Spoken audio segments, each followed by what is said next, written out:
everyone. We hope you've had a good week. Thank you for joining us tonight. This evening's webinar is on clarifying the PPE guidance. Joining us on the panel is Fadi Barak, who is an academic lead with a master's in dental implantology with UCLan. He is duly qualified in medicine and dentistry and has vast experience in oral and maxillofacial surgery in hospital and primary care, and heads up the VSS Academy. Will Murphy, who has special interest in implant and cosmetic dentistry, having been placing dental implants since 1999. Will plays an active role in postgraduate education and is currently tutoring and lecturing on the implant diploma in London, and he's held a position of clinical assistant in oral surgery at the QE Hospital. Carl Horton, who has an MSc in both implantology, perio, is an implant coordinator, course leader and mentor for VSS, and is an honorary lecturer at UCLan. Faye Griffiths, who is an experienced hygienist, a tutor for the National Examining Board for Dental Nursing and presiding examiner. And we have Shelley Coley, who is a competent qualified head dental nurse with further qualifications in dental radiography and impression taking. With a keen interest in infection control, she has also completed an infection prevention and control lead course, gaining a distinction. We hope you find this evening interesting and helpful. Please feel free to send through any questions. We will do our best to answer them. As you can see, we are in good hands. And on that note, I'd like to pass you over to Carl Horton. Thanks, Kate, and hello, welcome to this evening's webinar. I want to thank the panel for joining me this evening, and I want to thank you all for also joining. I hope you get something out of this. I do probably apologise beforehand because probably like a lot of you, I get emotional about some of the things that have been sort of going on and happening.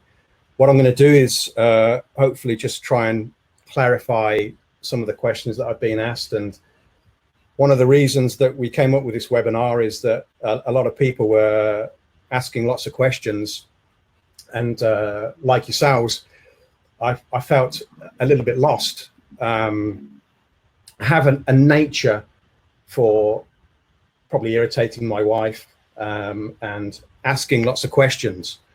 I like doing lots of research. I like looking up papers, and I'm doing some work with Fadi on a research group, which I'm thoroughly enjoying. But I like to find out all sorts of things. I like to have evidence-based decisions.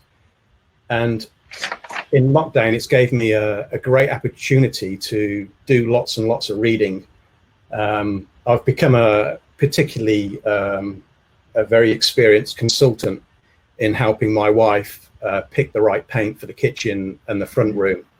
But I actually think she was just asking my view because she just felt better by just saying, you know, what do you think about that?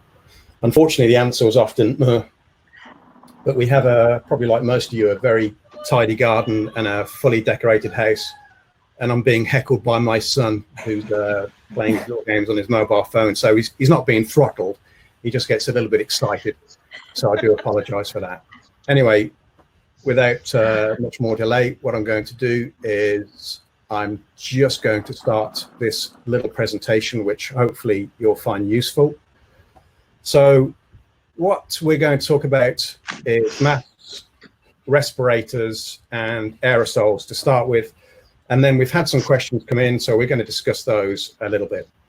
So what's the difference between masks and respirators? And this was the thing that sort of intrigued me a little bit. I was curious as to why we were being informed that respirators were the way to go, and I wanted to know what the difference was between a mask. Well, obviously I knew the difference between a mask and a respirator, but I wanted to understand what the evidence was behind it. So I looked into it within detail, and I knew that really masks were there to protect the wearer when we were doing the work. So, sorry, protect the patients from the wearer when we're doing the work. So if we decide that we're going to have a sneezing fit, that it's not going to be in the patient's face. So I understood that. I didn't understand too much about respirators, apart from when I'd done a bit of DIY, sanding stairs and things like that, but it gave me some protection against dust. So the primary difference is that the masks will protect the patients from the wearer, and respirators have a two-way protection unless they're valved. So some of the respirators that we can buy have this valve, and the problem with the valve is when you breathe out, you're breathing your air towards the patient. And one of the key things, I'll put two little eyes there, is what they don't do is they don't protect your eyes, and that could be important. So I've got this little table which I've modified from little bits, and we've got single-use masks, which it's not so much sought after these days, but there's a little toilet roll there to show what use they actually are. And we have this thing called BFE, which is bacterial filtration, and we've got this sort of value at 3 microns, and I'll explain that a little bit more, but we can see the percentage there. And in the UK, for what we call particle filtration, there are no requirements for these masks. So these are your basic masks. What we're sort of gearing towards in the surgery as dentists is the second type of mask, or the surgical mask. And you'll see there's a reference number there for the European standards, and you should see that on the box of your masks.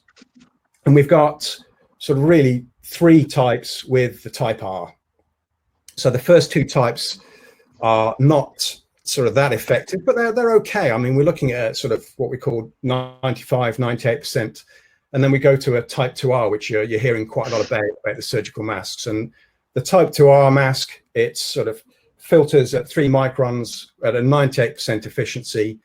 And then the particle filtration there is at 98% at 0.1 microns.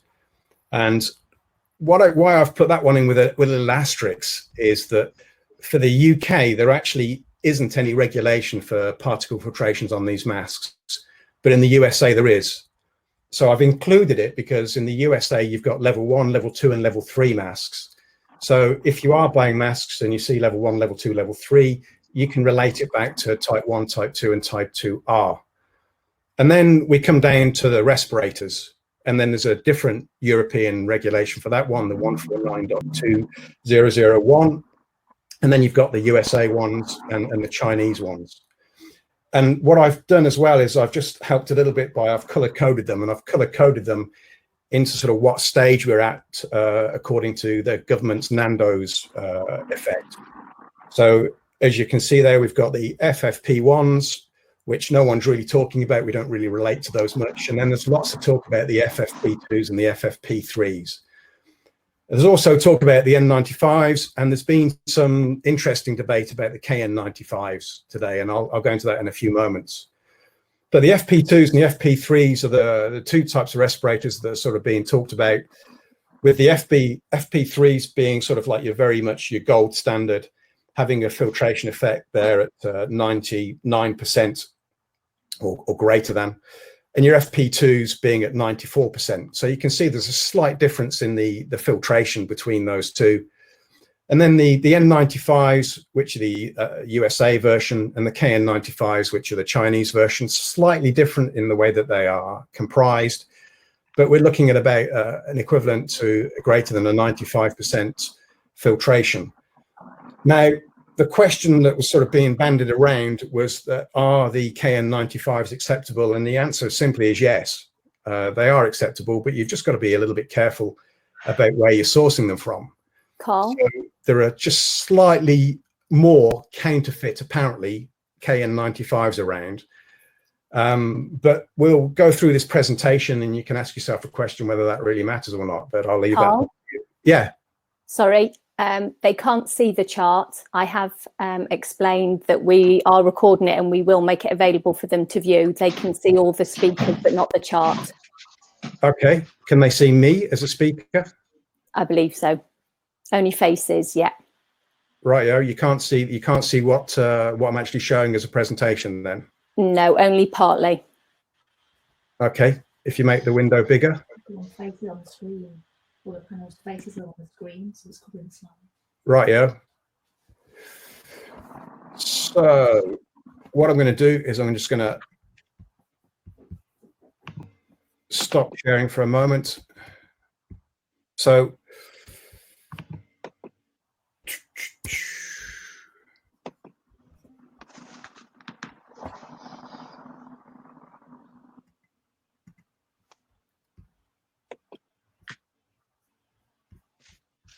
I'll carry on chatting for a little while.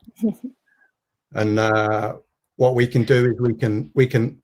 It's a real shame because I must admit this presentation is fantastic. It is the business. What I might do, guys, is what I'm going to do is I'm going to get you to leave, and then I'll bring you guys back in, and hopefully then, and I'll leave Kate. I'll leave you as the moderator in, and then I'll just get you guys to come back in again. I'll re-invite you if that's okay, and then we'll see whether that just makes it a little better.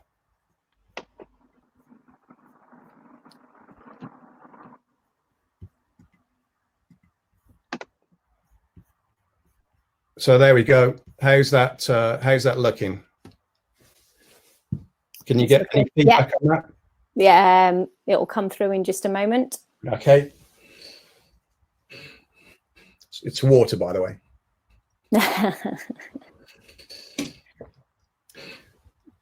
Yeah, that's better. Yeah, it's all on. Yeah. Okay. Now I've got quality control downstairs as well. So excuse me one moment. Any better? Excellent. So this is the table that I was talking about. Again, I'll share this presentation, show you, be able to see that. I'm glad you can all see it because that took me all of 10 minutes. And then we've got a little bit here about the way that the masks are actually made. And there's this thing called mount blown. So what they do is they get a polymer and they heat the polymer up, and then they sort of blow it through over these rollers. And we get this sort of fabric, this polymer fabric, and this is the way that these masks, these surgical masks, are able to filter the particles. I'm going to come back again towards the respirators and the difference in the respirators that we're getting. So we're getting the N95s, and we're getting the FP2s or the P2s, and they're pretty much equivalent to each other, with the N95s probably being slightly better than the FP2s. And I think that people are getting very worried about the difference in these, and they're getting all a little bit hung up, and I'm getting asked lots of questions. Well, which one is it? N95, FFP2? And when I read the HSE guidance and the public health guidance, they've kind of pretty much said, yeah, you know, just go for the N95 or the FFP2, whatever's available. And it's almost like a hang up that we don't really need to worry about. You know, it's a respirator. As long as you're getting the respirator at the FFP2, FFP3 level, or the N95 or the KN95, then you're fine. I mean, you can supersede that if you really want to spend the money on the N99s, or there are other types of respirators that I don't go into on this presentation. So why is sort of 0.3 microns sort of banded about as a bit of a figure that we're looking at for our particle sort of filtration? And it's because when we talk about it, it's the most penetrating particle size we've got. So when they do the research, what they have a look at is they look at the particles that are hitting these filters, and they're seeing sort of how far these sort of particles can penetrate these filters. And anything that's sort of above or larger than 0.3 microns sort of sticks on the outside. It doesn't get very far. It doesn't sort of manage to penetrate the mask very well. Anything that's below that, so that's smaller than 0.3 microns, well, it behaves a little differently. What it does is it's sort of affected by sort of a random sort of Brownian motion, if you like. So as the particle doesn't really move straight through the air, it has this random movement. And actually what the masks are really good at doing is they're good at filtering these sort of smaller particles. So what they talk about is this 0.3 micron as being the most penetrating particle size. So it's the particle size that can sort of pass through the mask at the most distance, so penetrate it the most. And when we look at the sort of the coronavirus, certainly Sars-Cov-2, it's a pretty decent sized virus. So we're looking at sort of 60 to 140 nanometers. And when we compare that to MERS, you can see that they all the COVID viruses, they all sort of have a similar sort of size. They're all pretty big. And that sort of little image just sort of shows it there. So respirators, what are we looking for in a respirator? Are we looking for something that's got sort of fluid resistance? There are some that aren't fluid resistant, but because we're dealing with patients, if we're going to bother to invest in a respirator, then we're going to want some fluid resistance, because we do sort of talk about aerosols, and I'll talk about that in a little bit. You've got to decide whether you're going to go for valved or non-valved. The benefit of having it valved is it's probably going to be a little easier and a little bit more comfortable breathing wise. So as you're exhaling that air that you're exhaling, it's not encompassed in that mask. You don't have to push it out so much. So it's just probably going to feel a bit more comfortable. And the advice for those that's being sort of bandied around is that you put a mask, a surgical mask over the top of the valve, sort of going back to not wearing the surgical mask. It's going to filter that air and stop that air being blown directly into the patient.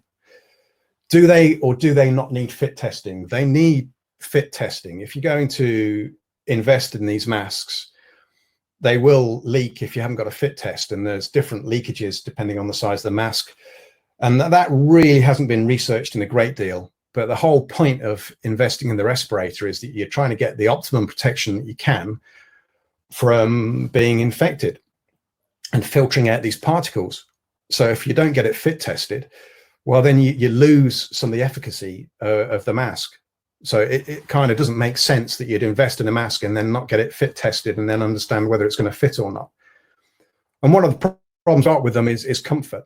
So they're not as comfortable as wearing a surgical mask over time. A lot of people are getting complaints, they're not feeling comfortable with these. And what you can do is you can sort of reflect on that and try the masks. So there are certain masks that fit people and there are certain masks that don't fit people, but they're certainly different to wearing a surgical mask.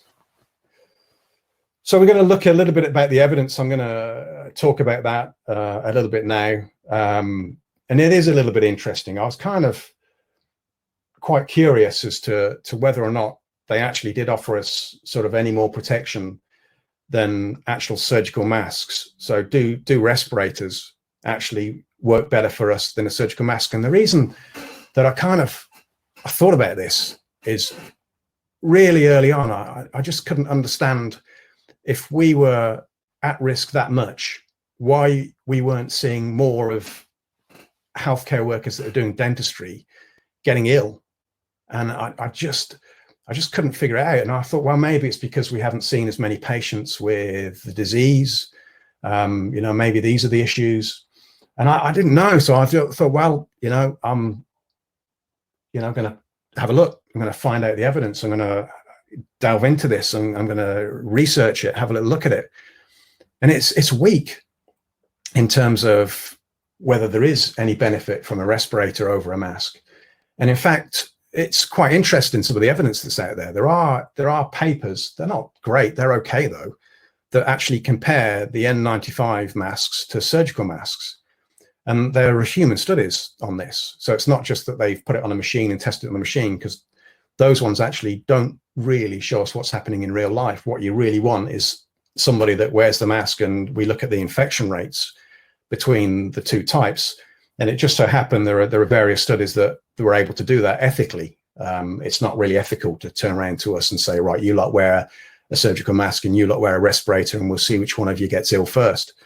So these studies were done just because of the availability of the masks and the respirators. And what they actually found, that the respirators were a little bit better, but not a lot. So there was only a tiny bit more sort of protection from wearing a respirator over a surgical mask for these healthcare workers. Granted, they were looking at influenza, and that is obviously a little bit different. I'm not taking away the fact that we're dealing with something that's very different, but it's very similar in terms of how it potentially could infect us in some ways. Don't take me completely on that. And they also had a look at surgical masks against non-surgical masks. So there were people that didn't have a surgical mask, and there were people that did have a surgical mask, and they saw that there was a huge benefit for the people that were wearing a surgical mask. So the evidence is really quite interesting, in my opinion. Anyway, I like this sort of stuff, and I'm going to move on now to talk about aerosols. And yesterday I got angry again, and I've been getting angry, and I do feel sorry for my family and my wife, and probably the other people that I'm talking to in these meetings sometimes when I'm having these discussions, because I get probably a little bit fed up with being spouted at information that doesn't sort of have evidence, and sort of making us look like we're dangerous places to work in, and making us scared of some of these things that we're dealing with. And it does get me quite angry. So this was something that I put up last night, and in that annoyance that I took from the SOP that we were given for the Office of the Chief Dental Officer. So if you are watching, you did put it up, you've taken it down, but it doesn't matter, I got it. And it said, this was what it was worded like: AGPs can produce airborne particles less than 5 micrometers in size, which can remain suspended in the air, travel over a distance, and cause infection if inhaled. And that little bit there, cause infection if inhaled, okay, that wet me up a little bit. Therefore, AGPs create the potential of airborne transmission of infections that may otherwise only be transmittable by the droplet route. And for some reason, that just wound me up. I didn't like the wording of it. I'd already looked at other papers and sort of other comments that had been made. So we got one from Europe, and you know, I remembered what I'd read on that one. So therefore, the event of a widespread community transmission leading to shortages of PPE, a rational approach would necessitate prioritizing FP2 and FP3 respirators for care activities involving a higher perceived risk of transmission. Now, for some reason, that sentence just sits a little nicer with me. It's almost like they actually understand that it's a perceived risk and that it's not a definite risk. And I like that, because it is a perceived risk. And I get why it's a perceived risk. I understand why we might think about that. And it's a logical thought to have. You know, we're dealing with, and I'm going to go into what we're dealing with a little bit more, but we're dealing with aerosols, and we kind of, you know, from everything that we're understanding, that they might actually be a problem. They could be infective. So I get that, but there's not, you know, the evidence is sort of sketchy, if I'm honest. So when we look at aerosols, we've got to kind of understand that we're dealing with aerosols all the time. And people sort of emit aerosols when they're breathing. And that's hence why we've been given these social distancing rules. And I've got to speed up because everybody else is going to be talking, I hope, and sort of emitting on it, in contributing to this. So I know that I ramble on sometimes, and I do apologize for that. So Kate, just please tell me to keep going and not to ramble. Keep going. Yeah, okay. And it depends very much on the individual. So the evidence, when we look at this, it's sort of their breathing, their speaking, their coughing, their sneezing. It can depend on the amount that these aerosols travel, the distance, the energy behind these aerosols. We've got this sort of tidal volume. So when you're sitting there relaxed, you're breathing out and you're creating an aerosol when you do that. When I'm talking to you now, there's probably little droplets on my laptop, I'm afraid to say. So I'm creating an aerosol as I'm chatting away. My mouth's drying up, so probably not quite as much as normal. But the louder I get, then the more aerosol that's going to be produced. And the quieter I get, then maybe a little bit less. People are different in how much they can produce, so they're all individual. So some people produce a little bit of aerosol, and other people can produce quite a lot of aerosol. And I have to thank Domenico Huli a little bit as well, because I've been reading some of the stuff that he's posted on Facebook and some of the webinars that he's done. And I have to say thank you to him, because he's kind of given me the sort of some of the information. He's helped me not have to trial through the papers. I think he's done it himself a little bit. So he did a lot of the research on this himself, and I've got to take my hat off to him and give him a little nod. And we, you know, are these always infective? And are they infective for what we're dealing with in this pandemic, these aerosols? We're being told to socially distance 2 meters. And I did some research on that as well, because I was really interested in the aerosols and where we got that. And I wasn't really looking at where we got the 2 meter rule from, but I was reading a lot about the research about aerosols early on. And I qualified at Birmingham, and some of that research was done at Birmingham by Basu and a couple of other people that I was fortunate enough to have teach me, really quite back in the sort of the 70s, 60s. And then there was Marsh and Martin as well that also looked into aerosols, especially when it came into the dental field. And some of their research is quite good. And maybe I should clarify a little bit that my background before I was a dentist comes from a microbiological background. So what I did is I studied microbiology for 2 years, and it was that long ago that sometimes I forget that. But part of that was to also sort of design experiments for and to understand these things.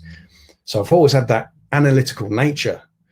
And so when we're looking at that, we're looking at, you know, whether these aerosols can be infective. So we certainly know that measles is, and that can be a very infective. We know that TB is, and we've been dealing with these aerosols from the time that we qualified, if not, well, before when we were students. And we've got to ask ourselves, is SARS-CoV-2 primary spread in an aerosol?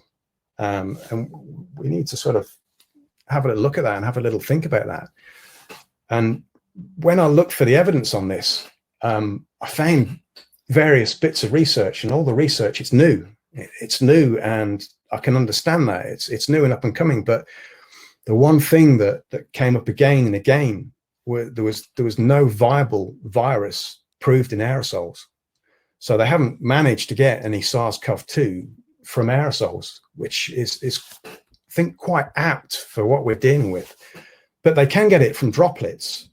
So droplets, formites, and contacts. So formites when you're touching something, so cardboard, post, door handles, things like that. Contact when we're shaking hands, which obviously we're not allowed to do anymore when you're hugging somebody.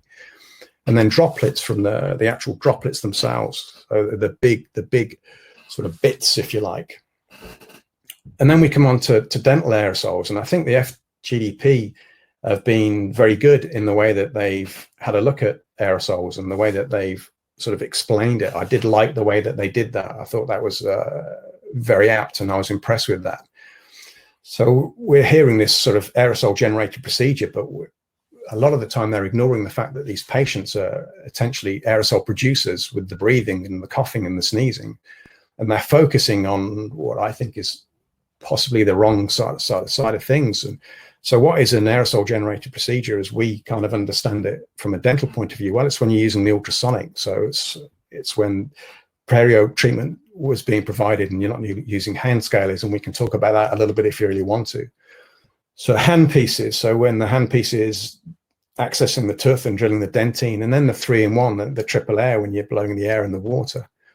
And you know, what's the evidence that they're a danger? Where's this evidence come from that they're actually a dangerous sort of thing to be dealing with? And there isn't any.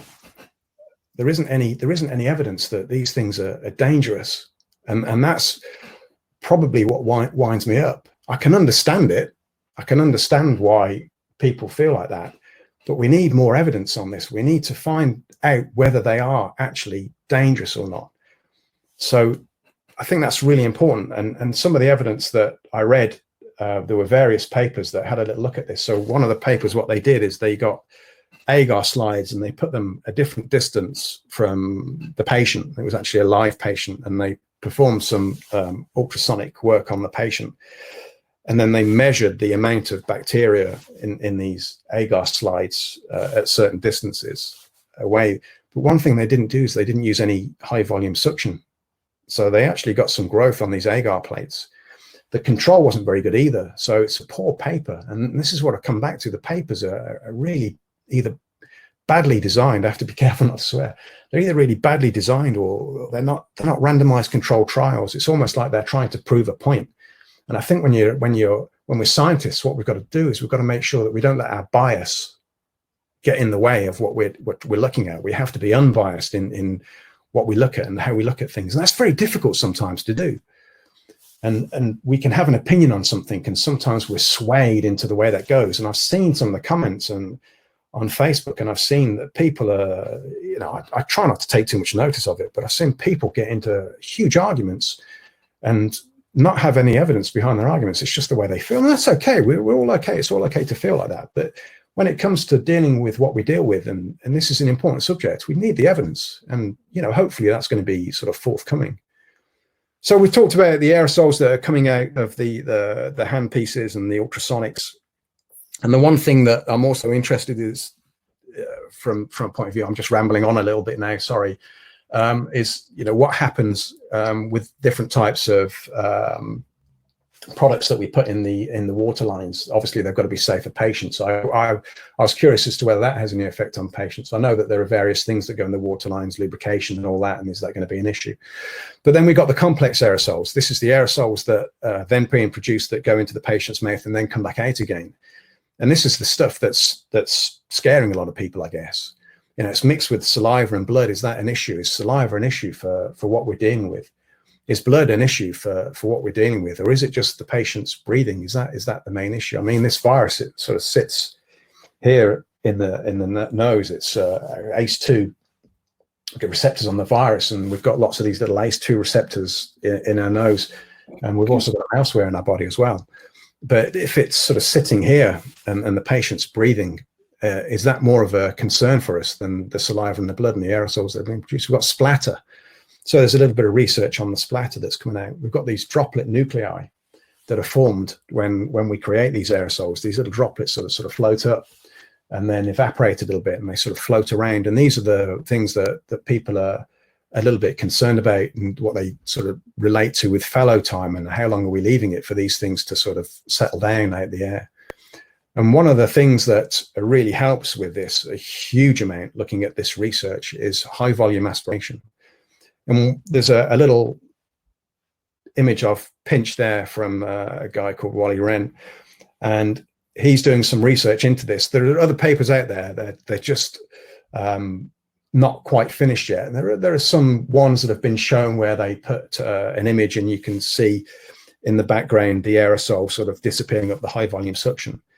But this research looks interesting, and I'm sort of interested in the way this goes, and I think more research needs to be done on this. But the high volume aspiration alone really reduces the amount of aerosol that's coming out of that patient's mouth and coming into the atmosphere and hitting us and going around the surgery by a huge amount. I mean, we're looking at a difference between sort of 97 and 98%, which is massive. And what they've done here is they've just looked at different ways of doing it. So aerosol generated exposure, and this is what I like about the way that the FGEP, I'm not paid by them, by the way, at all. I've looked at things, and I just really like the way they looked at it. They looked at it in probably a very common sense way, and they're trying to lower the perceived risks as a whole. So when we talk about aerosol generated exposure, I do like that. I prefer that.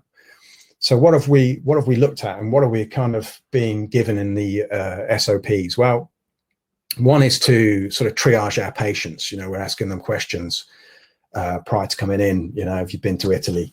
Have you had a temperature? It's interesting measuring their temperature. I was fortunate enough to suffer with, I'm going for a test on Tuesday to find out whether I had COVID or not. It certainly felt like it. I had all the symptoms, but one interesting symptom that I didn't get is I didn't get a rise in temperature. And I'm, grateful that I'm still around. It wasn't a pleasant experience, but obviously I'm aware. I've had friends that have got relatives that are no longer here, and my heart goes out to them. It's very difficult, and I was and I'm not going to go on about how it was for me too much, but there are times when you're coughing and you can't get your breath, and you panic a little bit, and it's worrying. So I don't think I'm doing this and thinking, oh yeah, I'm going to be all right, it's absolutely fine. I don't take this lightly at all. I understand everybody's concerns. When we look at the alert level, and that can be local and that can be nationwide, so we're looking at the R number. If that's below 1, then that infective rates, it's dropping, it's going down. We look at the sort of the pre-treatments that we can do, and mouthwashes have been talked about. And again, we can sort of discuss this on the panel and in the audience in a little bit more detail. And it's a shame, because some of the papers that have sort of recently come out have kind of shown that some of these mouthwashes are probably not going to be that effective. And it was sort of quite interesting that chlorhexidine mouth rinse was used, but it's very good at getting rid of the bacterial count, but then not viral. So povidone iodine and hydrogen peroxide were sort of banded around a little bit. But the problem is, and these pesky patients, they have saliva, and it gets washed away. And I think if I remember rightly, the paper that I read said that within 20 or 30 seconds, it's pretty much lost its effectiveness, which is pretty quick. And the patients, they're still breathing. So we've still got the aerosol from the breath. High volume aspiration, we can use that on these procedures where we're using something that's going to create an aerosol to help with that. And I've just discussed that and how effective that can be. Rubber dam, when you can use it. Obviously, if you're doing hygiene, not really that practical, but it is effective. The studies have shown that. Ventilating the room, again, pretty much most rooms do have some type of ventilation. I've put air conditioning in there and not recirculating. So Public Health England sort of did modify their document not too long ago, saying that air conditioning can be used, and you can understand that, circulating the air as long as it's coming sort of externally, however the air conditioning set up. And you can talk to people about this. There are people that are sort of understand about this ventilation you can have chat to, and air purifiers. So air purifiers have been bandied around, and there isn't a lot of evidence about air purifiers, but it kind of makes sense. And I think that, you know, if your patient walks in and they are a little bit worried about it, and you kind of go, yeah, we've got an air purifier, I can't see a major issue with that if that's something that you feel like investing in. But there's no evidence that SARS-CoV-2 is in aerosols. There just isn't any evidence out there about this. And that doesn't mean that it isn't. I'm just saying that there isn't any evidence. Unless I've missed it, and if I've missed it, please send it to me and I'll be happy. So yeah, I've put universal precautions there because I was really interested in what was sort of happening to us as sort of dental professionals prior to this. And what we didn't see is we didn't see sort of spikes in influenza. We didn't see sort of spikes in measles or TB or any of these airborne viruses within dental workers. It's just not reported, and it's not being reported now either, when we've sort of started to go back to work, and in some countries they didn't stop. And when we look at worldwide, I'm going to just talk about that a little bit. When we look at the worldwide side of things, one of the things that when I was talking to somebody that sort of doesn't make the decisions but helping making the decisions, they said, well, we've got to look at what the rest of the world are doing. And it really annoyed me, because I thought, well, okay, I understand that you might want to reflect on what they're doing, but why can't we be the leaders? Why can't, you know, I'm not talking about experimenting on people, but they've gone back to work, and you know, not all of them, but some of them, and they're all different in the way that they work. And one of the things that I read in the OCDO paper again was that they were basing it on what the rest of the world were doing. They're not basing it on what the rest of the world were doing.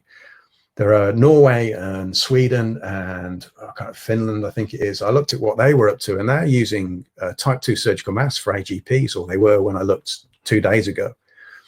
And other countries aren't. And I can understand that, you know, it's why you might not want to. I get that perceived risk. But what I'm trying to say is that potentially these aerosols aren't as bad as you may think they were, or we may think they were.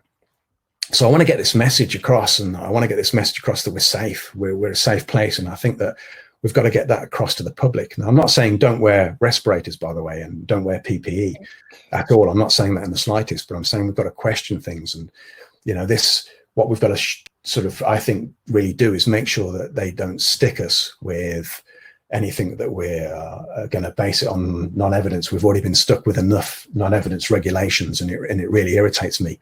And I think, if you really want my personal view, we've kind of been left like kids, and we're looking up to our parents and saying, please tell us what to do. And our parents are sat upstairs drinking their red wine and their gin and tonic. And when we make a noise, they just tell us to shut up. So we don't know what the boundaries are. We don't know what we want some serious guidelines, and that's what we look for. But I think that what we've got to do is grow up. We've got to grow up, and we've got to make that decision. And we've got to understand that we can make that decision, because we can look at the evidence and we can say, right, this is what we're going to do, and we're going to base it on this. Because we are safe. We're no more risk than going down to Tesco's or Waitrose, where somebody's coughed on the broccoli or picked up the strawberries and picked the nose and then put it back again, or B&Q, or the hospitals, or public transport, or hairdressers. I certainly feel safer going to a dental practice than I do going on public transport. Hairdressers, petrol stations, garden centres, beaches, Just Eat, Post Amazon. So what I did finally is I went for the top 10, because this is kind of where we are. We're looking at top of the stocks. So I'm not putting this in any particular order, but I'm going to say at number 6, we've got Portman coming in, and then at number 5, climbing nicely, FGDP. And then number 4, the European Federation of Periodontology. 3, BDA coming in nicely on the heels.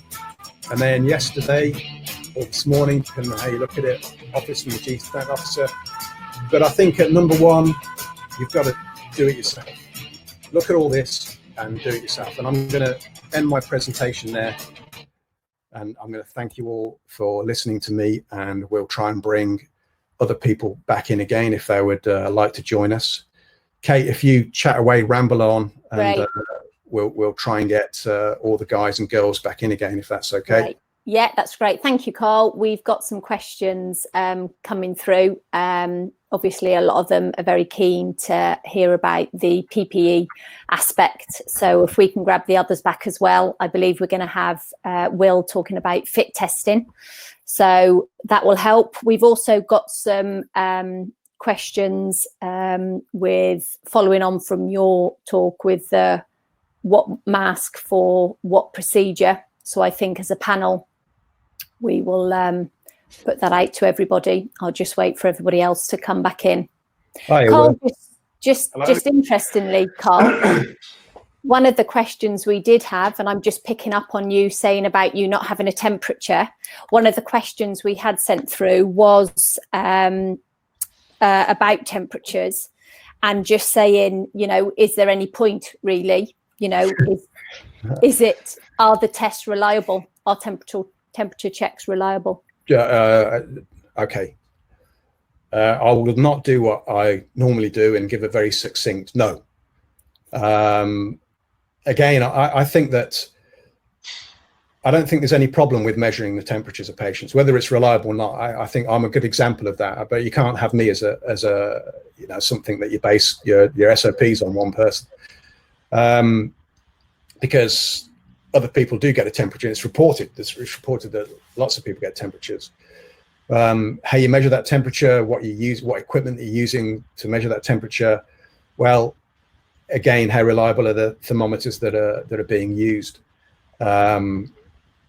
So reliability of that, I'm not certain that it's hugely reliable. Is it helpful? Yeah, it probably is. I don't see a reason not to do it, but I wouldn't be hugely disappointed if it wasn't done. So yeah, that doesn't really give you a definitive answer. And I think if you're looking for definitive answers, then this is where we're kind of at, and it's frustrating because we can't give huge definitive answers because we're all in this new world and we don't know the answers. But if we can mitigate the potential problems and lessen the risks, then I don't see any problem with taking temperatures. Thank you. Will, we were hoping you could have a chat about fit testing. Yeah, of course. I'm a little bit older than Carl, so I'm allowed to be even more cantankerous, especially like everyone else who's been sitting at home, you know, talking to their patients who have been in pain and suffering, and then also in the way that the profession's been treated over the last 3 months, especially in the last week. You know, with the communication that's coming down from above. But again, you know, before I start ranting, I think dentistry has always been, certainly maybe in the last sort of 10, 15 years, a profession where we've been made to jump through hoops. So in some ways, we're actually pretty good at this. You know, we're sort of very much used to it from when things like CQC was introduced and so on and so forth. And once you get a hoop, there's a sort of knock-on effect, isn't there? You sort of, then it leads into another hoop that you have to jump through. So in particular, like Carl's saying, everything is suddenly revolving around PPE, and especially masks, and the differences, like you say, between the level 2, level 3 protection. But of course, that's not the end of the problem, is it? Because what you find is we're all having a bun fight now, aren't we, to get things like this, and then some people are getting good ones, some are getting bad ones, and the next thing you know, well, you have to get them properly tested. And I guess if you are going to be investing that money, taking that time, somebody get that? If you're going to be investing that money and taking that time, and like you say, Carl, we don't know for sure. So let's say we have to assume it's worst case scenario, and this virus is so much more contagious, then, you know, we want to look after ourselves, our staff, and our patients. So if we're told to jump through the hoop, and it means to do that, you know, we get to carry on working, then that's what we're going to do, isn't it? So I've been lucky enough to actually go on a mask fit testing course. So really, you know, I'm no leading world expert. I think what struck me is now these are testing courses that have probably come from industry first and foremost, for people working on building sites and with noxious materials, which is now being adapted to the dental profession or the medical profession, because we're the ones who want them now.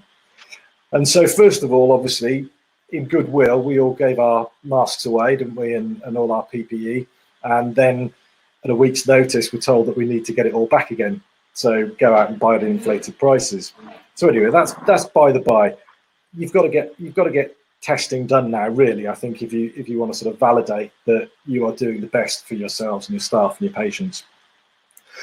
So when you go on one of these testing courses, or if you're just being tested, some of the things that you can expect. So obviously you've probably seen pictures of your colleagues with big hoods on, giving the thumbs up while somebody's squirting something at them.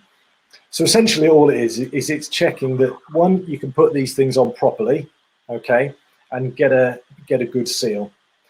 Once that's on, you're going to be tested for sensitivity, and basically what's being used is a bitter substance, titanium benzoate, or Bitrex, I think is the trade name for it. And essentially what we're doing is you're going to be tested by having a little nebulizer with a bitter stuff being poked through into this little hood that you've got on, and it's going to be squirted at you whilst you are doing a number of exercises. So that will start off with normal breathing, deeper breathing, turning your head side to side, moving your head up and down, talking. There's a little poem that you can get given, or you can count backwards from 100, bending over, and then back to normal breathing. Now this takes about a minute for each one of those, and the nebulizer is being squirted in about every 30 seconds. And if your subject can taste or is aware of that bitterness, then hands up, and it's a fail. So it's an all or nothing thing. You're either going to pass this or you're going to fail it. And if you fail it, then it's back to the beginning. You're supposed to wait about 30 minutes or more, wash your mouth out, try and get rid of all the taste, and then you have to go again. So the one thing that I'd say to people from experience is try and think about the time factor that's going to come into this if you're testing numbers of staff. There's other practical things as well. Gentlemen, beards are very much in fashion now, so it's probably better, you have a good shave or get a nice goatee. And so mask fitting for someone like me who's got several chins is not a problem. Okay, the masks will fit nice and snugly around my face, but you may have ordered 1,000, 2,000 pounds worth of these things, and your face compared with your little nurse's face is going to be completely different. And what I found was some of the masks were just too big for some of the smaller subjects. And so that can become a problem in itself. So it's not just about the quality of these things, does it actually fit your member of staff? Because if it doesn't, then what are you going to do? You're going to order another £1,000 worth of smaller masks. How are you going to get over it? So these are little sort of practical things that I think people need to think about. And also in terms of getting hold of testing kits. So I've got a testing kit ordered, but I don't exactly know when I'm going to get it. So it's all very well me having masks and washable gowns and all the other stuff that's annoying my girlfriend by clogging up the house. But until I think you've got that mask fitted and everybody's passed it, you're effectively out of action. So that's my experience. I don't know if anyone's got any questions on that. Cheers, Will. I have actually, which you may or may not be able to answer. Probably not, but far away. Yeah, one of the things that was being chatted about, and I think I've actually seen it in the chat as I've looked up and down a little bit, with the KN95 masks that I was talking to, having ear loops on and not tying them. Have you found that that's an issue, or is it something that you can't actually answer just because you haven't had the experience. Anybody? I think lack of experience. I think the first thing I noticed, because again this was new to all of us, was everybody was fumbling around trying to work out whether they put the bottom strap on first and where that sits, and then the top strap, you know, going above your head. So really, I think most of these masks are looking at the double straps that go over the top of the head and hold it in place, as opposed to ear loopy things. Yeah. Thank you. Any questions that you have for us at all, Kate? Yeah, I can go straight on to them.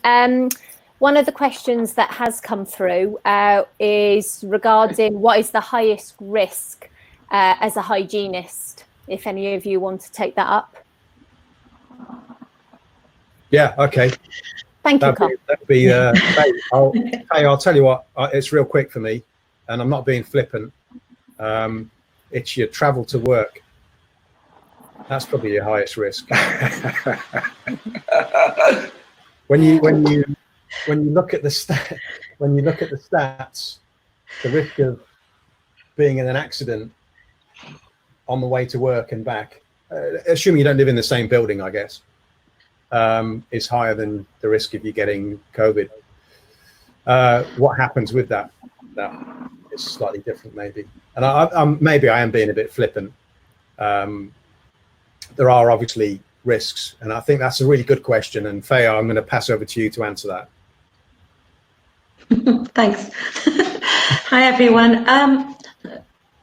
I personally feel that the highest risk for a hygienist is not having a nurse, because we know that 90% of aerosols actually go up the wide bore aspirator tip, and that's how can you possibly do that and do your work as well. So if it means hygienists are routinely able to have the assistance of a dental nurse, then that's something really, really positive.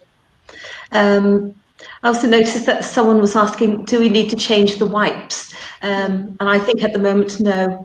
Just use what you have in the surgery until we get any more evidence. I think things can just carry on, really, not to be afraid. Keep going. Should, if any of you will pick this up, should respirator masks be used for hand scaling?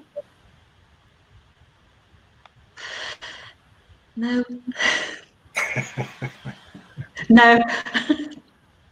I think that a good dental nurse.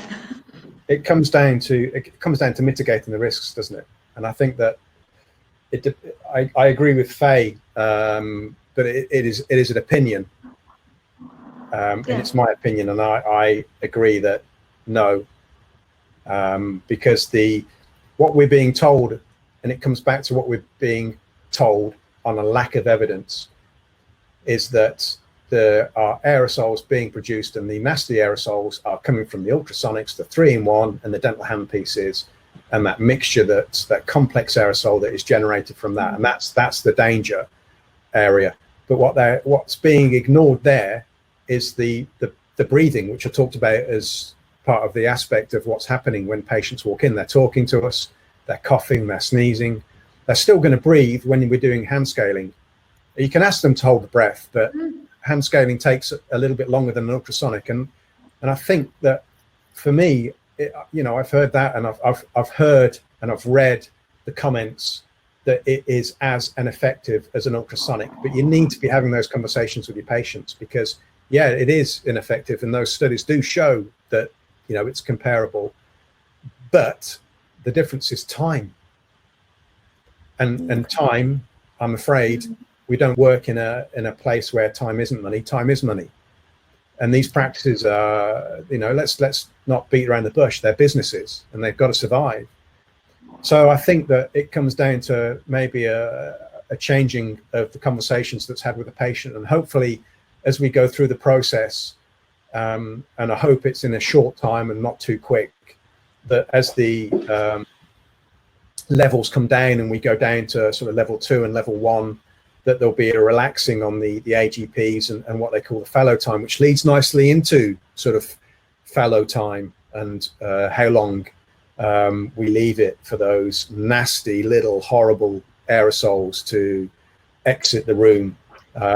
Does anybody want to talk about that and fallow time, and why in some of the SOPs it's 60 minutes and why in other SOPs it's down to... Briefly, Carl, Yeah. just going back to which type of mask might be suitable for which procedure. I think the problem is sometimes that as a profession, we're looking for black and white where there's a lot of grey. And so, to start off with, it may well be you as an individual deciding whether you're at risk from the patient breathing on you, or you're at risk from you picking up an ultrasonic or a drill or what have you. So I think if people are looking for answers with that, probably for now, I'd say personally, it's going to be personal choice, isn't it? Like some people like to walk down the road with a full respirator on, and that's personal choice, because it makes them feel better, doesn't it? And it may well be that, your staff are going to feel more comfortable, even with a patient having a checkup with a level 3 mask on. So it's probably just going to be personal choice for now, in the absence of evidence, I'd agree, Carl. Yeah, I always love your pragmatic guidance, Will. You always kind of bring me back down to earth again. So thank you. You're close to starting a revolution, Carl. So I'm just trying to temper it just a little. Yeah. I mean, one of the other things that sorry, Kate, did you have a question? I do, but you carry on. Oh no, you asked. I'll ramble on forever. No, not you.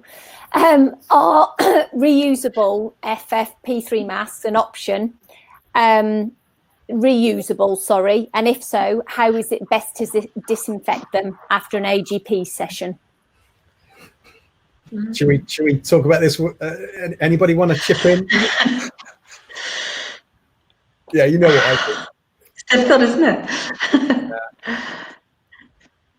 Fadi, what's your thoughts? I don't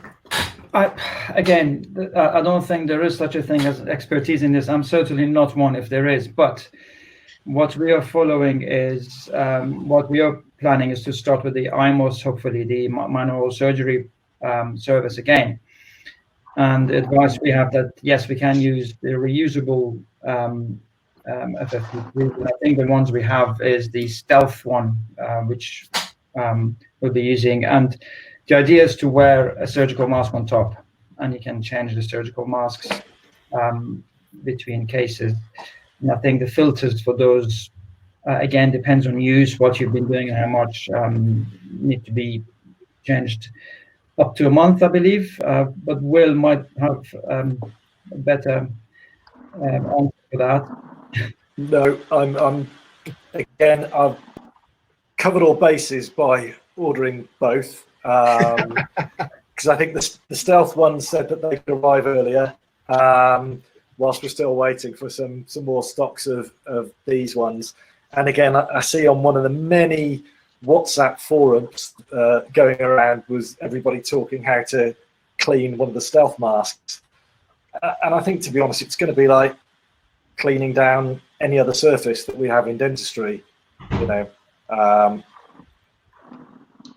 It's going to be as simple as that. Like you say, there's no evidence, so we basically have to throw everything at it. You'll see a lot of certainly in social media posts about people who are really giving it the whole 9 yards in the absence of a set of rules. So they are having the fogging machine, they are leaving it an hour, they are putting the virus machines in place and the high suction and dressing up as though they're in ITU, just purely probably because people want to start working again and want to start treating our patients. Yeah. I managed to say a lot. And patients have Shelley, and patients want that perception. Shelley, as head nurse in a practice, I mean, how do you feel about it? How confident you and your peers feeling? What struggles are you coming across? I think the closer we get to getting back into surgery and the more sort of guidelines that are released, everyone's feeling a bit more we just want to get back in there now. Yeah. It's no good keep sitting at home reading hours and hours worth of guidelines from here, guidelines from there. We just want a simple set of instructions. This is what you have to do. So we're all just looking forward to get back in there next week, hopefully. I mean, there's going to be lots of sort of kinks. And one of the biggest things that's come up is in regards to the PPE, having to go into a separate room to don and doff your PPE. Where is a good place to do that? We don't want to be walking, you know, through the waiting room, past reception. That's one of the things that's sort of sticking in my mind is where is a good place to get rid of your PPE without sort of contaminating the rest of the surgery, as it were. Over to you guys. It's not the toilet. Yeah, for sure. And the reason for that is because there's evidence that there is SARS-CoV-2 in fecal matter, but whether it's viable or not, I don't know. So no to the toilet. It's not ideally going to be in the same room. Yeah. But it might have to be because of the way your practice is set up. Yeah. And I think it all comes down to individually setting out your own SOPs and understanding what you can do within your own practice.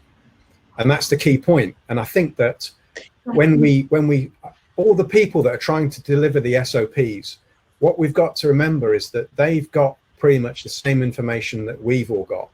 Everybody here, everybody that's listening, the whole lot. And they're doing their best with what they've got.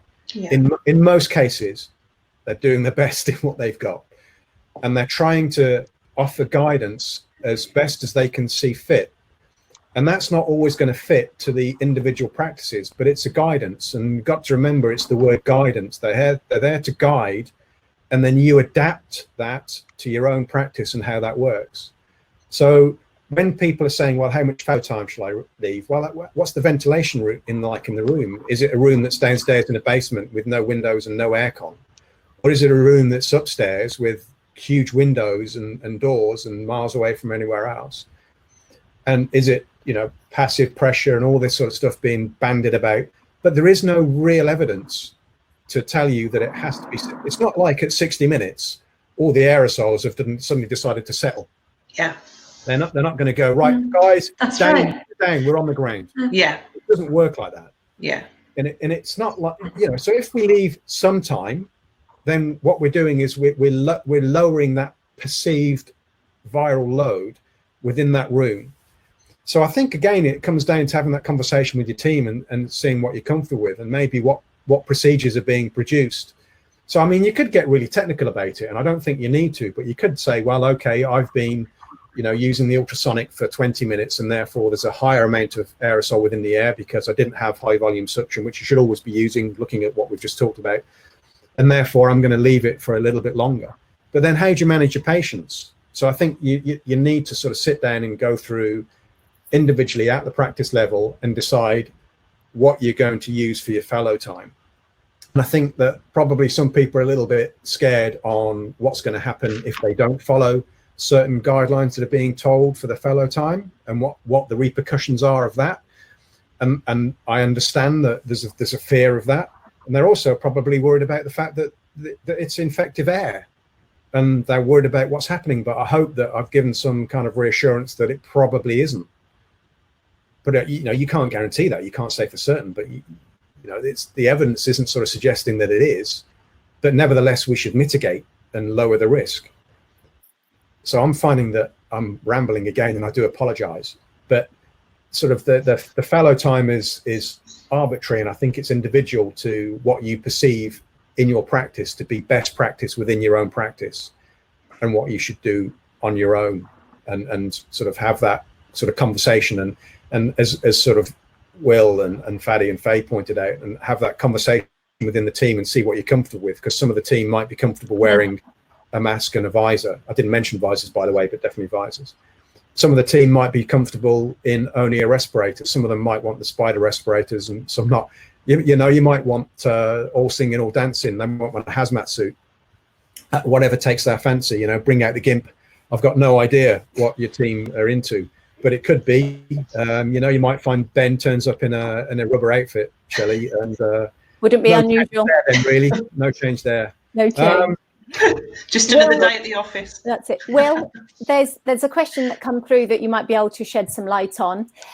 Someone's heard that some people are refusing to indemnify fit testing by dentists on nurses as it's not dentally related. Will this be an issue? Yeah, to be honest, this was something that it hadn't even crossed my mind until somebody sent me a text on that late last night. And so all of a sudden it's back to risk averse dentistry, isn't it? You know, we're bad enough in this profession about being sued or not being indemnified as it is.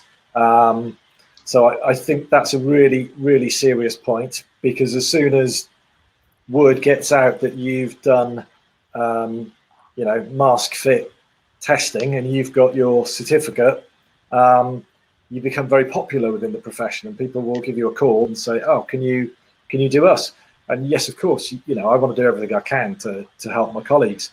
But now on Monday, I'm going to have to phone up my indemnifiers and find out what is my position. Because if I tell somebody, yes, you know, you can fit your mask appropriately and you've passed this test, and they get COVID, who knows from where? It might be from Tesco's, it might be from in the dental surgery. Who's to say somebody isn't gonna point the finger at you? You know, it pains me when we even have these sorts of conversations, you know, but I guess that's the way dentistry has become, and we're constantly looking over our shoulder a little bit, aren't we? You know, and it's I don't know how far these things have gone, but it's something I'm going to have to look into, and I suspect everyone else will as well. Thank you, Will. Yeah, I agree. There's a couple of points that I want to sort of chat with, if you don't mind, guys. I'm just going to answer one question where someone's been told that they have to have a COVID-19 test and submit the results prior to returning to work, and then they've mentioned that Lisa, thank you, it won't be as effective as they feel they could contract COVID at any point between the test and their return to practice. Totally agree with that. I think you make a very valid point. It's you know, we don't know how long the immunity lasts with COVID either. You know, we don't know whether it's short or long term. We don't know the answer to that. So I think I can maybe understand why they might ask you, but should you be wearing the correct PPE and following some sort of SOP, then what are they worried about? Are they worried about you infecting the patients? It doesn't work like that, does it? And I mean, that is something that the perception that we need to get across is that we are not the infectors, they are the infectees, and they can infect us and each other. And it's not often that we infect patients, if at all. I know that if we go back many years to the States, there was a dentist that infected some patients. And in fact, I looked for the study actually on this. I'm rambling again, I do apologize. But there was a dentist that wasn't autoclaving his instruments. He's no longer practicing. And so what they did is they made that when they found out, they took the patients in and they tested the patients and offered them free vaccines for hepatitis. But when they tested them, there wasn't actually an increase in the hepatitis within the patients, and none of the patients reported any greater infection. I'm not saying you go around and don't sterilize your instruments, but what I'm saying is that it kind of, unfortunately, I don't think it was the correct thing to do, but what it does do is it kind of backs up the sort of theory that we're not dangerous places to be. I don't really advocate not sterilizing your instruments for one moment, but it just so happens you can take from that. And again, it's just some small little thing.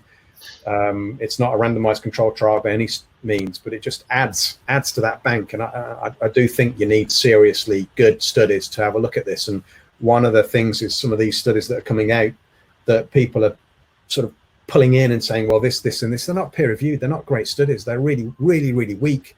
And we're basing lots of protocols on this sort of stuff, and the studies are weak. I get that people are scared. I get that they're worried about it. And I've gone off at a tangent, and there was another question that I wanted to talk about. So if you guys don't mind, I'll come back to it a little bit. And it's about putting on your PPE and how you do that, and what the correct way to put it on is. And then again, how you take that off, and then what you do when you want to go to the toilet or when you want to eat lunch, and what do we do about that? And I think that is a really quite an interesting question, because we're going to come across these, and our staff are going to cross, and we're going to come across this. And I think that Fadi, if you don't mind, maybe if you could just talk through some of the ways that, I mean, there are videos out there you can download and you can access, but I think being shown how to, and I'm not asking you to show us, by the way, I'm not expecting you to suddenly, Will, you've got your gown, and put your gown on, put a gown on. But if we talk through what we see as a logical process, because there is a logical process, there's a systematic way of putting on PPE, and there's a systematic way of taking off PPE. And the reason that we do it in a systematic way is to reduce the fact that we're going to, certainly when we're doing implant surgery, is to reduce the fact that we're going to contaminate the implant and the surfaces. We want to keep everything as sterile as possible. So we have a way of putting on our PPE, and this is the new way that we're potentially looking at. And that's sort of how we're treating this, really, is that we're going in and we're putting PPE on a certain way, but probably more importantly is what we do when we take it off. What do we do with it? Where do we do it, as Shelley kind of mentioned, and you know, how do we put it back on again, if we put it back on again safely? Sorry, Fadi, over to you. So yeah, I think, I mean, using the analogy of using the implants, sterile procedures, if you like, it's almost the reverse of that. So the outside of your gowns and the gloves are dirty, so you're almost reversing it. So you're taking your, there is actually on the guidance nice diagrams to show you how you do it step by step, which is quite clear. I like it. And in essence, you mustn't touch your front, your sleeves, your gloves, your visor. It's all contaminated or assumed contaminated. So you take your gloves off without touching the outside, and then you have to clean your hands with alcohol wipe, and then you undo your gown very carefully, starting from the back, without having to touch the front and so on. And you fold it on itself.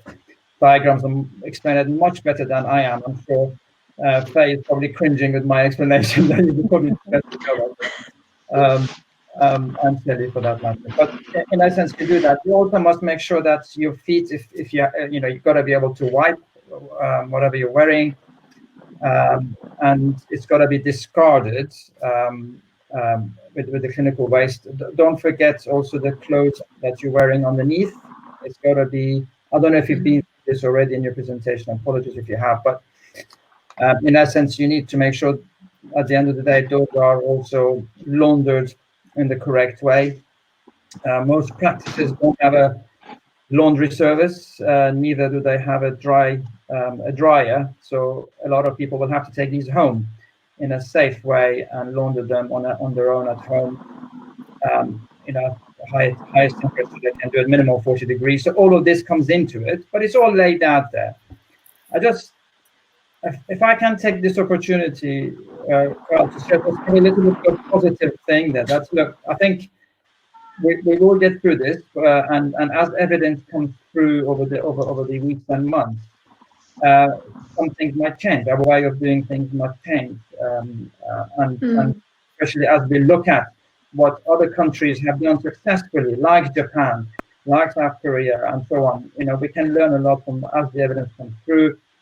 And I just think we need to have a positive outlook, okay? And the other things that will hopefully come through that could be game changers when we have that, hopefully, antibody tests and antigen tests, which are very quick, over 15, 20 minutes to get results, then those could be game changers as well, make everybody feel better. So this is a period we have to just grin and bear it and just go with what we guidelines, as we say, they are guides, and adapt them with common sense to our situation, protecting the team to what best fits us. And if in doubt, do what you think is the safest way.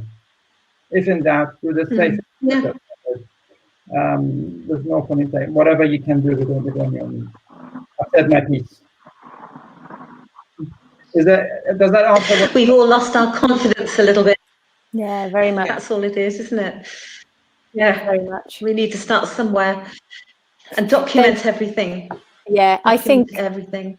I think there's, from looking at the questions coming through, it's guidance that people are asking for, especially with the fallow time between patients. There's some concern that some people will be cutting corners, so they're wanting more direct guidance, which is echoing through all of this, really. So it is really tricky because as I think everyone was saying, it depends on the practice. I mean, some practices have got surgeries in a basement with no windows, no airflow, and so on. So that's different from somebody who's got massive windows and so on. So I think it does become very much surgery by surgery, and we are thinking potentially, as an example, when it comes to doing consults and non-AGP minor oral surgery, i.e. extractions without drilling and water supply, we will have very minimum time between patients, enough to do the standard cleaning in between cases. When it comes to having a surgical, we are hoping to use, I appreciate not everybody has access to more than one surgery, but if you have that could be one potential way. You do your AGP producing procedure in one room, let it settle for an hour. We can do some consults in the other room. I'm using let it settle in a very scientific way. And then you go to the other room, do your consults or non-AGP producing kind of procedures, and then you can use the other surgery again. That would one way we are hoping to go forward. Otherwise, it is tough. I mean, running any business with having that lower footfall, it's going to be tricky. It means potentially longer days, longer weeks, or maybe having to increase the days you work in as well. Yeah. At the moment, there is no easy answer, which is evidence-based. That's the issue. It's just opinions, including the negative pressure. But what is negative pressure? How, there are ways of looking at that, but there are so many variables. As an example, through some colleagues who've looked at this, a 3-surgery practice with a reception room and a maybe 10-meter long corridor would cost them about £5,000 to have a airflow ventilation with filter to set up, and that would potentially reduce the time between patients. But who's going to tell you what can you reduce it to? It's not based on evidence. It's just that's the tricky bit. So we have to do what we think is the safest in our situation. Okay, thanks, Fadi. Go on, Kate. Sorry, what's your views on hygienist polishing? Do you think a surgical mask is adequate? I've been looking at these questions and wondering, what would I do? What would I do? It's tricky because with polishing before, I would wear a normal surgical mask and a visor. I think during this sort of transition time, I'd perhaps leave it for a while and polish, perhaps, review it 6 months, 9 months or so. It's tricky. I can't answer that in a black and white way, I'm afraid. Fair enough. Thank you, Faye. Anybody else? There's a whole load of philosophical questions that are coming out of dentistry now. We've dealt with what is the fallow time, and the other one is what constitutes an aerosol. So is it polishing? Is it anything that produces droplets, perhaps in a surgical? And unfortunately, you're going to get a yes and a no. The more you delve, really. So I think again, it goes back to what that member of staff feels comfortable with.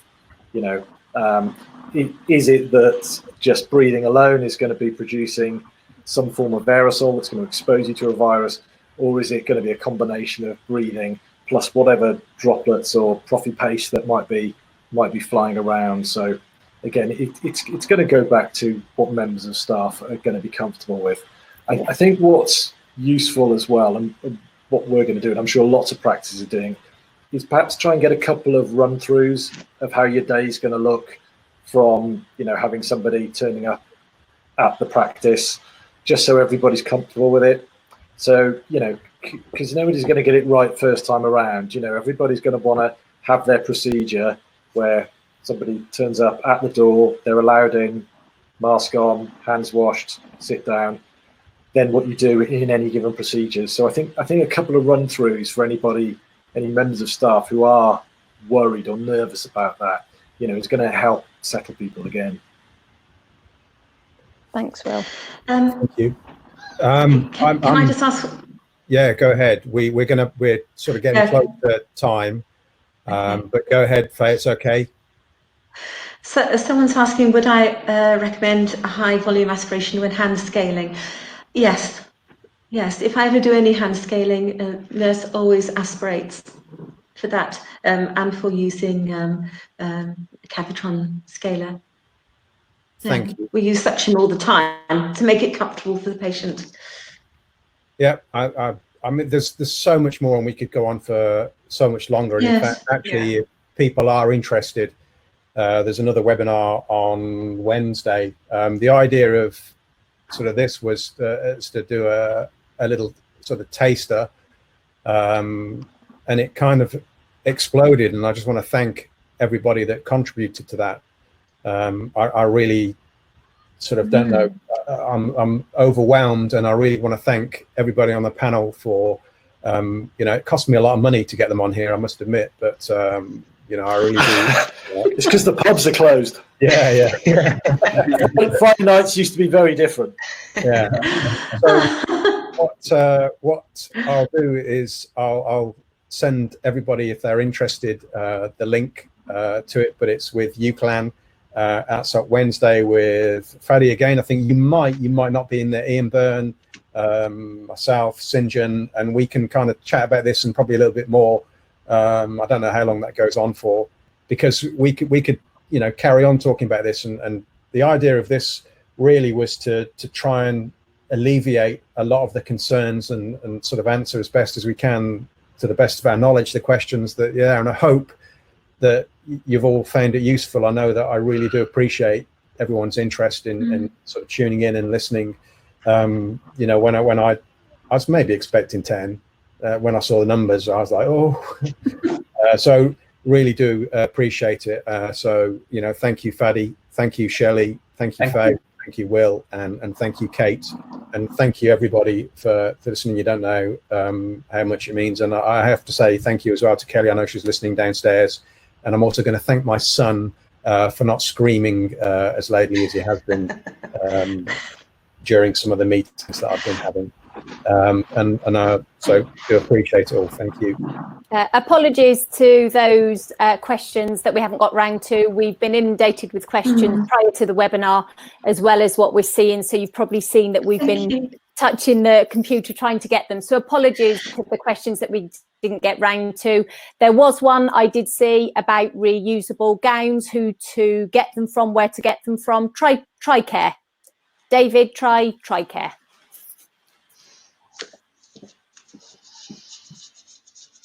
And well, thank you from all of us. Have a good weekend, everybody. Yes. Thanks a lot. Thank you, everyone. Take care. Bye. Bye.